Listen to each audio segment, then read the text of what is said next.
Welcome to Kenton Teaches. Enjoy the video. You will start by confirming prerequisites and taking the first actions now. Install Visual Studio Code for your operating system, then install Git and configure user. Name and user. Email so commits record correctly. Open VS Code and choose your integrated shell, PowerShell, Bash, or ZSH, so the terminal matches your workflow. Once done, make sure the path is available to the editor. This prevents command not found errors and lets extensions detect tools automatically. Next, you configure core tools and behavior inside the editor. Install extensions relevant to your stack, Prettier and ESLint for JavaScript, Python, or C# support for languages, LiveShare if you pair program.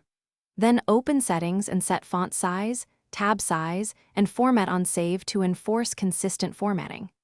Configure workspace settings to override user defaults for project and customize key bindings. Once done, enable settings sync to replicate this setup across machines automatically and avoid repeating work.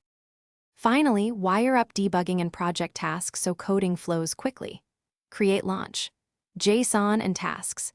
JSON to define run and build steps, test breakpoints, and step through debugging.